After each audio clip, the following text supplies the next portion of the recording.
This is GM Word of the Week, and I'm Fiddleback. Lost Episode 6. It's that time of year again, friends.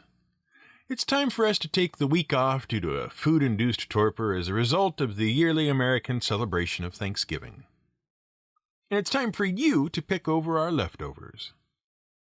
What follows, in the tradition of our lost episodes, are scraps that didn't quite make it into some of our previous episodes, presented in no particular order. Enjoy. Quietly. We're trying to sleep here. Easily one of the most significant omissions from our recent episodes is a failure to describe the poor fellow soldiers of Christ in the Temple of Solomon, also known as the Knights Templar. This story failed to appear in the episode entitled Mercenary. The story of the Knights Templar actually begins almost 6 centuries before the founding of the order, and it begins with an ancient city with a long, bloody history of conquest. That city is Jerusalem. Jerusalem's history begins with a small settlement near a cave containing a natural spring known as the Gihon Spring. The cave and the settlement are located partway between the Black Sea and the Mediterranean Sea on a plateau in the mountains of Judea in the Middle East. And the fact that the settlement was founded as far back as the year 5000 BCE makes it one of the oldest cities in the world. The city was greatly improved by the mid-1500s BCE by the Canaanites who called it home. And at that time it became allied with and then subservient to the Kingdom of Egypt. But Egypt's powers declined, and Jerusalem gradually regained its own independence. In the year 1000 BCE, a tribe known as the Israelites managed to capture the city and bring it under the control of King David. And it was at that time that it became the capital city of the Kingdom of Israel. The city was attacked several times, conquered by the Persian Empire, taken by the Greeks during their wars with the Persians, it became an independent state ruled by the Maccabees, fell under Roman rule during the era of Christ and the founding of Christianity, and then passed to the Byzantine Empire after the sundering of the Roman Empire, during which time it became central to the Christian faith, more or less, and then it was briefly taken by Persians again. And that brings us around to the mid-600s, and the rise of the Muslim faith and the Muslim conquest of the Middle East. Jerusalem was conquered by the Arab caliphates as a result of an interpretation of a prophecy by the Prophet Muhammad. By the mid-11th century, the caliphate had razed the Christian churches in the city and ejected all Christians. That sets the stage for the retaking of Jerusalem by the Holy Roman Empire and by Europe at large. And the series of resulting wars, with Europe attempting to retake Jerusalem and other parts of the Middle East and Asia Minor, and the Muslim Caliphate trying to expand its holdings in Asia Minor and into Europe, is what we call the Crusades, ladies and gentlemen. In 1099 CE, the First Crusade ended with the retaking of Jerusalem by the armies of the Holy Roman Empire. Christian pilgrims from Europe began visiting what they viewed as the Holy Land, the birthplace of their faith. But the trip required the pilgrims to pass through or very close to Muslim-controlled territories. Given the massive war that had just happened, the Muslims weren't friendly to Christian travelers. Many were robbed or killed during their pilgrimage. So around 1118 CE, a French knight named Hugues de Payenne gathered a small group of his relatives and friends and founded an order of knights called the Poor Fellow Soldiers of Christ in the Temple of Solomon. That bit at the end, the Temple of Solomon, was an ancient temple that had been constructed by King Solomon of the Israelites and was also known as the First Temple because it was, in fact, the first holy site the Israelites constructed after their freedom from enslavement in Egypt. The temple was destroyed, rebuilt, and destroyed again. To date, no archaeological evidence has been recovered regarding the temple. But that's because the site of the temple, known as the Temple Mount, is considered a holy site by the Israeli government, and no archaeological explorations have been allowed. But we digress. The Poor Fellow Soldiers of Christ were allowed to build their headquarters on the Temple Mount, supposedly on or near the site of the Temple of Solomon, by the ruler of Jerusalem, Baldwin II. And the knights took on the duty of protecting Christian pilgrims traveling to Jerusalem. In 1129, the group received an official endorsement from Abbot Bernard of Clairvaux, and eventually this led to an official sanctioning by Pope Innocent II. The knights were granted special rights which exempted them from various taxes, freed them from any authority except that of the Pope himself, and allowed them to build their own sanctuaries. The knights themselves kept to an austere code of conduct and a simple style of dress. They swore oaths to poverty, chastity, and obedience. They eschewed alcohol, gambling, and even swearing, and they also established an impressive banking network. You heard that right. They established a bunch of banks across Europe and in Jerusalem. Basically, a pilgrim in Europe could deposit money in a Templar bank in their home country, and then withdraw money in Jerusalem. Thus, they didn't have to fear being robbed during their travels. Basically, the Knights Templar invented the concept of traveler's checks. Well, sort of. Actually, traveler's checks weren't invented till about 1770, but that's neither here nor there. As a result of all this, the Knights Templar amassed a great deal of wealth and financial influence. And that brings us around to where we picked up the story of the Templars in the mercenary episode. France got mad because the Knights were very rich and exempt from taxes. And so the Templars became mercenaries and pirates. Except for the secret ones who hid a treasure map on the back of the Declaration of Independence for Nicolas Cage to find.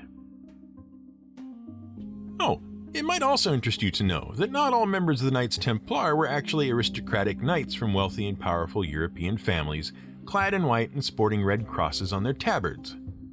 In fact, only 1 out of every 8 members of the Templars were such knights. A further 1 out of every 8 Templars were well-educated clerics.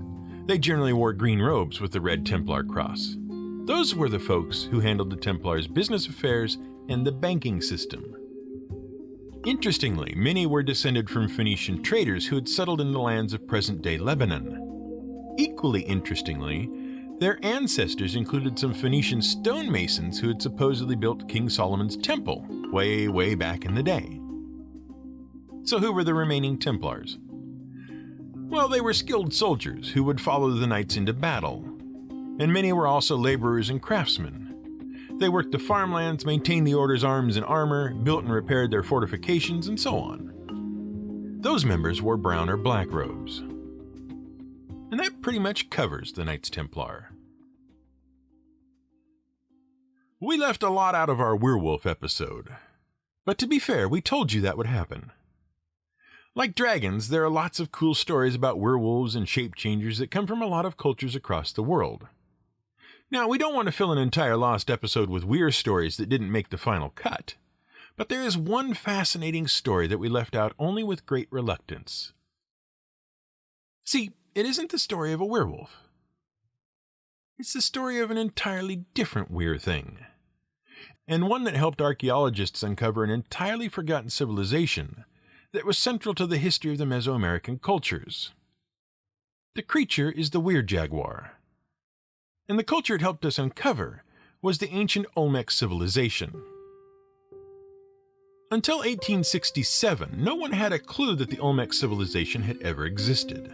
And that's a shame, because they were pretty much the first human civilization in Mesoamerica.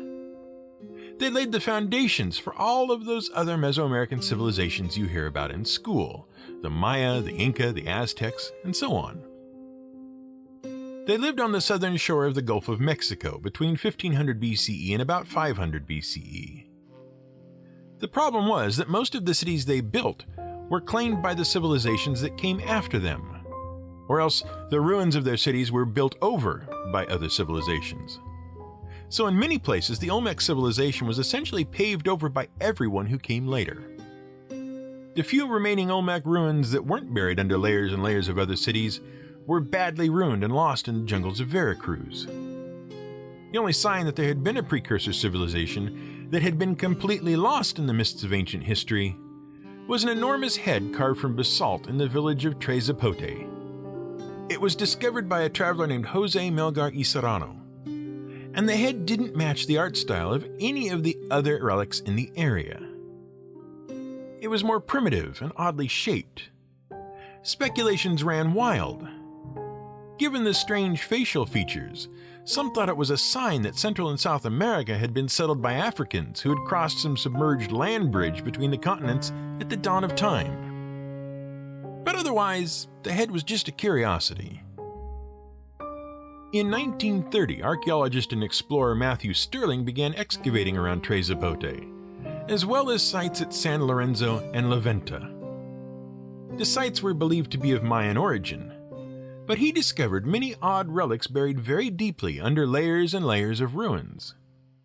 He realized that he was digging down through various civilizations to the bottom, to the founders of the Mesoamerican civilization. And radioactive carbon dating in the 1950s confirmed the age of the oldest relics he discovered at these sites dated back to at least 1000 BCE. But what really caught his attention were various depictions of what have become known as weird jaguars. Basically, the icons and statues depicted mostly human heads, but with a cleft brow and a prominent downturned mouth and muzzle. The strange face matched that of the basalt head at Tre Zapote. More relics were unearthed, and each showed a fascination with the jaguar form and featured prominent worshipful depictions of half-human, half-jaguar beings. Often they were carved with mysterious X-shaped glyphs in their eyes. And while there are many theories as to what the glyph might represent, from the underworld to rulership to the ability to see in the dark to a symbol of the Olmec kingdom itself, no two historians seem to agree on an explanation. But that they were fascinated by jaguars and jaguar people, and that those figures were greatly respected, can't be denied. Today, the most prominent theory is that the Olmec people believed they were descended from a jaguar god, and their ruling families were considered to be direct descendants of said god. It has been suggested that perhaps the ruling family had some prominent physical facial feature or defect that made them resemble the weird jaguars in their art. Interestingly, other relics have been turned up that depict children whose features are mixed with other animal features, often in the arms of weird jaguars. These include weird bird children, weird fish children, and weird crocodile children. Some scholars have suggested these might signify the children of unions between the ruling Olmec families and the rulers of other tribal groups. But they may also depict sacrifices to various gods. Ultimately, though, the Olmec civilization is so ancient, and so little archaeological evidence of them remains, that we just can't be sure. And we may never know. While we're on the subject of digging up the past, one of the things we had to cut from our most recent episode about willow bark and the history of medical treatment was the recent history of the practice of gardening. Yes, gardening. As in growing decorative flowers and plants in an outdoor space for pleasure. Because, like remedies for fevers and bandages that stick to your skin but not your wound, gardens have been around for a long time. But if it weren't for ancient medical practices, gardening might not have survived to the modern day in the West. The ancient Egyptians are believed to be the first gardeners. That's not really surprising because their first gardens served lots of different purposes, and they didn't distinguish between pleasure gardens and produce gardens. So, in their gardens, they might have grapevines, date palms, fig and nut trees, and pomegranate trees from which they could get some of their favorite foods. And they would plant these trees in rows and wall them in and use them as relaxation spaces as well. Because shade from trees is very valuable if you live in a hot and arid climate like ancient Egypt. Then, the Egyptians would plant useful herbs between the trees and around the edges of the garden. They would derive their spices and medicines from those. And they liked water. Water is cooling and nice to look at, so they often added ponds. And then, because they believed that their gods liked gardens and each god preferred different flowers, they would also plant those around. Poppies and roses and irises and daisies. Thus, an ancient Egyptian garden was a shady, relaxing space where you could also get your medicine and produce and keep the gods happy. Of course, they didn't create the most famous garden in the world. That honor goes to the Assyrians and the Babylonians who lived in what is now Iraq. Their upper class loved gardens, but they preferred more formal gardens over the Egyptians' everything in the kitchen sink style. They too appreciated shade trees and planted palms and cypresses. And they irrigated their gardens with canals and cultivated decorative flowers and creeping vines. These Assyrian and Babylonian gardening traditions led to that aforementioned most famous garden in the world. In around 600 BCE, the wife of King Nebuchadnezzar of the city-state of Babylon, a woman named Amyatis got homesick. She'd grown up in the mountains, and Babylon was as not mountainous as you could get, what with it basically being a floodplain. So he built her a giant terraced garden on the side of a ziggurat.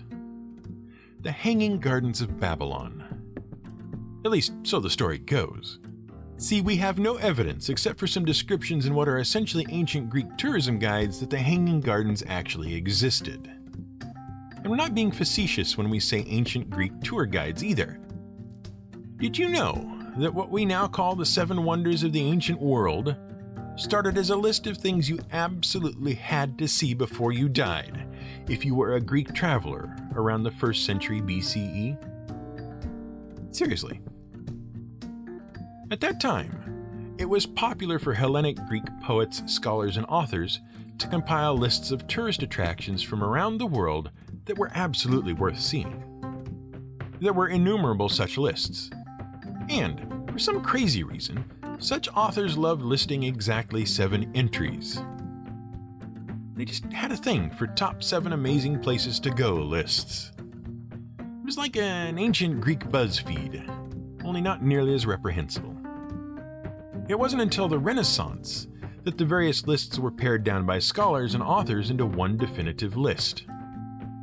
In case you're curious, the 7 wonders of the ancient world are the Great Pyramid of Khufu at Giza, which is the only one that still exists intact today, the Hanging Gardens of Babylon, which may never have existed, the Temple of Artemis at Ephesus, which was burned and plundered in 262 CE, the statue of Zeus at Olympia, which was moved to Constantinople and then destroyed in the 6th century CE, the mausoleum at Halicarnassus, which was ruined in an earthquake sometime around the 13th century CE, the Colossus of Rhodes, which was partially destroyed in an earthquake in 226 BCE, and the lighthouse at Alexandria, which, wait for it, was destroyed in an earthquake in 1303 CE.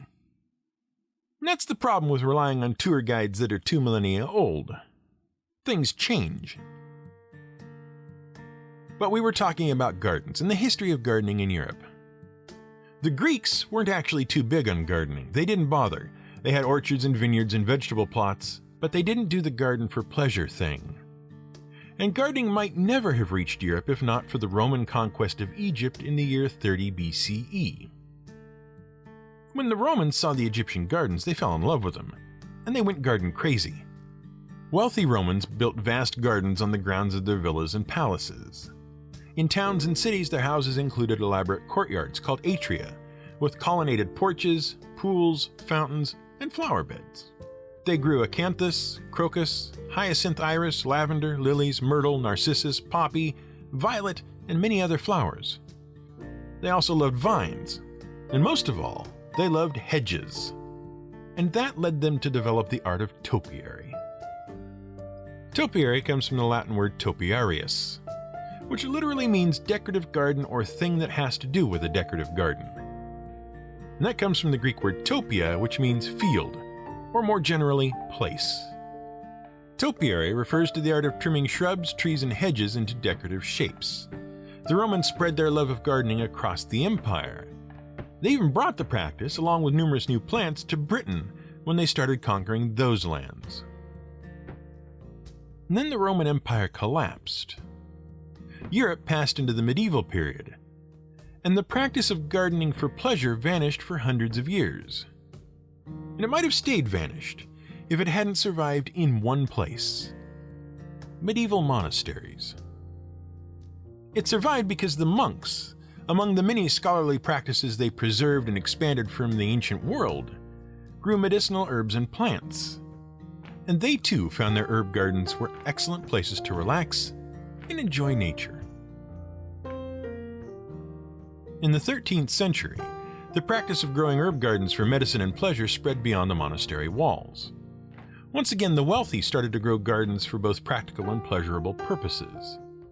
Then, in the 16th century, with growing popularity of classical ideas and the burgeoning Renaissance, the elite of Europe rediscovered the Roman garden. And then things got really creative. It was during this period that the hedge maze came into fashion. in imitation of the Roman topiary style, amped up to 11. Grottos, little cave-like buildings, and hideaways became popular in gardens. And another popular practice was the water joke. The water joke was a hidden fountain that would spray an unsuspecting visitor with a small jet of water as they came around a corner. What fun! In the 18th century, in Europe, people rebelled against the formality of the elaborate gardens of the aristocracy, and a return to a more natural style of garden occurred. During this period, gardens became more wild and rough. The most famous gardener of the period, Lancelot Capability Brown, said that he felt the purpose of a garden was to improve nature, not to rework it, to remove the roughness of the terrain, but to otherwise preserve its nature. He said a true garden should be indistinguishable from natural landscape. And this led to the rise of wild, tangled English-style gardens with their meandering garden paths that take sudden dips and turns and wander aimlessly far and wide. And speaking of garden paths, we should bring this particular garden path aimless wandering to a close. We hope you've enjoyed this little taste of our Thanksgiving leftovers. And before we slip back into a tryptophan coma, we'd like to take this opportunity to thank you, our listeners, for coming back week after week to follow our verbal garden path wanderings. And thank you also to our Patreon supporters for keeping this show alive. We wish you and yours a safe, happy, and healthy holiday season, whatever holidays that might include.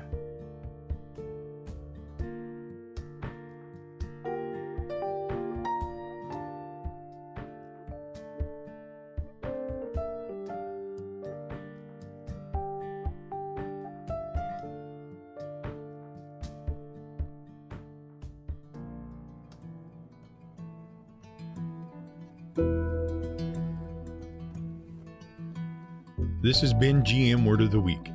It's written and researched by The Angry GM and produced by me, Fiddleback. You can support us on Patreon at patreon.com/GM Word of the Week. You can find more at gmwordoftheweek.com and theangrygm.com.